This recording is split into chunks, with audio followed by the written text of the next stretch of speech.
Je suis Hélène Gâteau, je suis vétérinaire. Le chien est un formidable compagnon de jeu pour les enfants. Cependant, il y a toujours des précautions à prendre, car chaque année, on dénombre malheureusement encore de nombreuses morsures de chiens sur des enfants en bas âge. Aujourd'hui, dans notre société, on a tendance à considérer les chiens comme nos propres enfants. En fait, on va les bercer dans un rapport maternel affectif. Le problème, c'est qu'à l'arrivée d'un vrai bébé, eh bien, les jeunes parents vont avoir leur attention qui va être détournée du chien vers le bébé, ce qui est tout à fait normal, mais que le chien ne va pas forcément comprendre. Plus il y a d'anthropomorphie, plus on a considéré son chien comme son propre enfant, plus il ne va pas supporter la frustration, qu'on ne s'intéresse plus à lui, et c'est dans ces cas-là que les accidents peuvent arriver.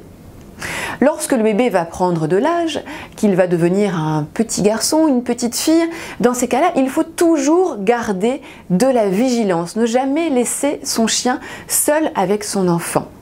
Votre chien a beau être le plus gentil du monde, s'il se retrouve avec un enfant très agité, qui pleure, qui paraît inconsolable ou qui s'agite vraiment beaucoup trop devant lui, cela peut stresser votre chien, cela peut le dérouter et pour échapper à cette situation de stress ou d'inconfort, il pourrait bousculer votre enfant ou le mordre. Donc on fait attention, on ne laisse jamais un enfant seul avec un chien. D'autre part, il est très important d'apprendre aux enfants les codes canins. En effet, l'enfant a appris que quand on montrait les dents, cela voulait dire qu'on souriait. Mais un chien qui montre les dents ne sourit pas. C'est plutôt qu'il est en train de menacer, qu'il est potentiellement agressif. Yikes.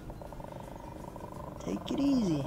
A l'inverse, un chien qui ne bouge pas, qui reste en retrait, l'enfant pourrait s'en approcher en pensant être en confiance, alors que le chien est peut-être dans une situation de stress, de peur et pourrait mordre l'enfant dans ce cas. Why do you want to kill me? Why do you want to bite my head off? Donc il est extrêmement important d'apprendre les codes canins aux enfants, car on remarque que 50 à 60% des enfants ne savent tout simplement pas déchiffrer quand un chien est heureux, quand un chien est apeuré ou quand un chien est stressé. Il faut à la fois éduquer les chiens, mais également éduquer ses propres enfants pour éviter les accidents.